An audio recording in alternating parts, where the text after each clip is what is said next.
I get this question all the time. How do I fire someone without being a dick? Now, firing can be one of the most nerve-wracking moments as a founder. And there's 3 stages I'm gonna go over in this video that will help you go and do it in a way that feels authentic, it's being kind, but it's also preserving the sanctity of your culture, your business, and you as the founder. Think of the firing framework almost like a stoplight. I'm gonna draw this out for you. So, got 3 lights here, and we're gonna get into all the details. So we got yellow, orange, and red, okay? And this is our firing framework. And so let's start off with the yellow stage. This stage is where you have someone that's underperforming. You're gonna give this person a warning. And the key framework here is radical candor. You're going to care deeply for this person, but you're gonna speak directly.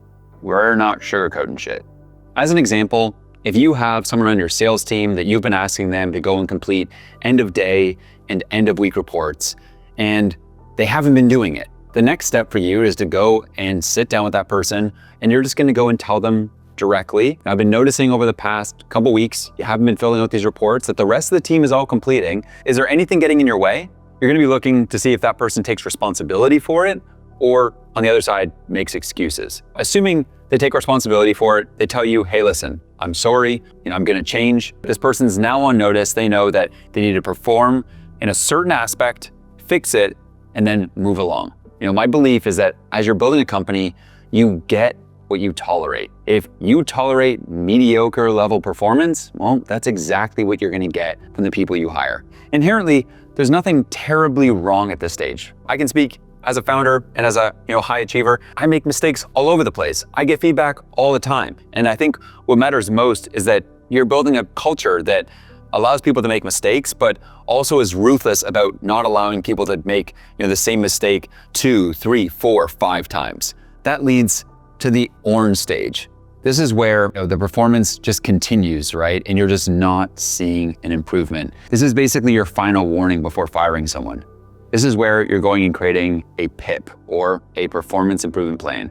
You're gonna get into your values and where they're falling short, their actual performance and what you need to see. And you're probably gonna decide on a specific time frame, generally between 2 to 4 weeks. So the PIP is pretty simple. You're gonna go and simply identify across your core values as well as that person's KPIs where they are falling short. Don't overcomplicate it. It's probably pretty obvious right out the gate, the 3 areas that this person's underperforming. Under my example of the salesperson that's not sending end of day reports and end of week reports, well, at FounderUs, we have a culture of being writing first, and this person's not embodying that writing first culture. The second aspect of FounderUs is we take extreme ownership, and this person is not running their aspect of the business like an owner. Third is that we obsess over quality. If someone's not gonna go and fill this out, we don't know what's going on and we're not able to go and deliver the best quality founder experience possible. I'm gonna go and detail those all out and also indicate that this is a core aspect of us even bringing that person on in the first place. From there, it's documented. I'm gonna book a meeting quickly and go over this with someone. Again, speaking directly, caring deeply, but kind of letting them know that this is the final warning. If you're looking to go and get my template to build your own performance improvement plan, because you've been going through this video and you're like, oh my gosh, I need to talk to Tim or Mary. Well, now you can go and download it via the link in the description. This is the performance improvement plan template I've been using for the last 15 years, building multiple successful companies. And well, now it's yours. So go check this out. You can go and document that person's areas for improvement, where they're going and contradicting your values, and give them either 2 weeks, 4 weeks, whatever feels right for you to get things on track now. I generally will put someone on a 2-week sort of probation saying, hey, I need this to turn around and I need this to get to this specific outcome in the next 2 weeks, or I think it's best that we just go separate directions. It's pretty obvious at this stage, things are not working out. If performance continues the direction it's going, there's no seat for them here on the team. I'm not doing this to be a dick. I'm not doing this to attack them personally. It's just important that any business I'm creating, we obviously have a massive vision, a big mission, and mediocrity is not gonna be stood for. I see a lot of founders get tripped up here because they let people underperform and then underperform and then underperform. And what ends up happening is you have a high performance culture that will eventually revert to the mean, meaning that you look around, no one really cares. You've got a bunch of people around you that you really don't respect. You're definitely building a culture that no A player is going to want to be a part of. And so it's important that as low performers go and pop up around your culture, that you're doing everything to promptly address it, not just because your mission requires it, but also because you've got a team of people that are likely dedicated, they're invested, they're giving it their all. And you can imagine if an A player keeps on seeing a C player around them who's not showing up the same way they are, it starts to affect their performance as well. And that's the last thing that you want. So you go over this performance improvement plan, but inevitably you have folks that just continue to underperform. This is where we get to stage 3. This is where you need to fire someone without being a dick. It's that tricky conversation, but the good news is there is a way to fire someone. First off, you're gonna book some time and it's gonna be you plus one person. This is just good generally for kind of legal and all that standards. Now, this is not legal advice, but you get it. The next aspect then is just being direct and simple with it, okay? And then lastly, having empathy and offering help. If you can just stick to these 3 aspects, when you have to fire someone, it makes it clean, makes it simple, and not so scary. This is just my own approach after 15 years running businesses, and over the years, unfortunately, having to fire a good number of people. I think you want to keep it simple, you want to be respectful, you obviously want to have someone in that meeting with you.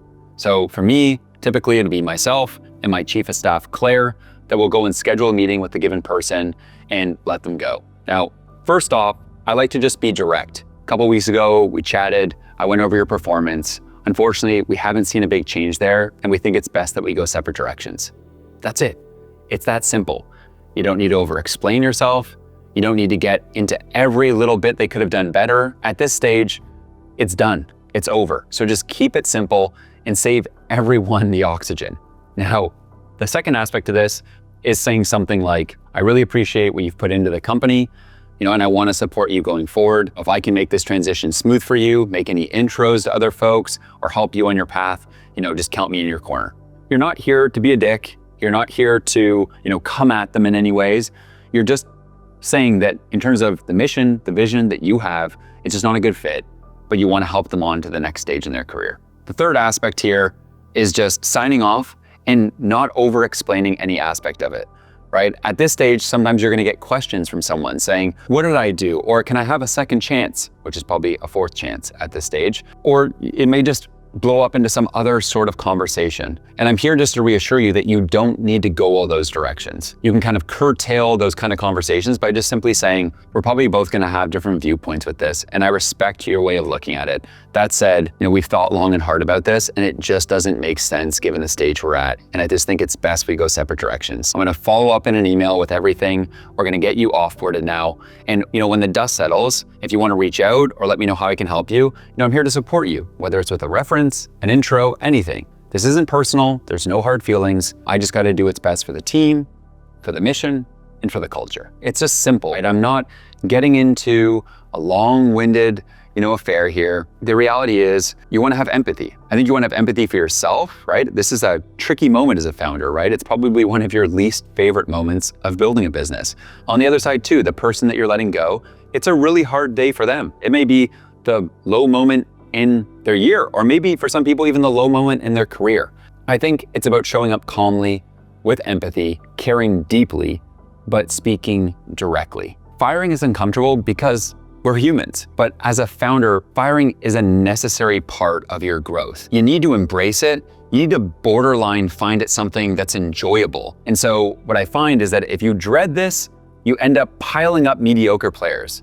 Whereas if there's an aspect of you that enjoys it and knows how to handle it, you're quick to go and correct your team along the way so that you can build an empire with the top performers without being a dick.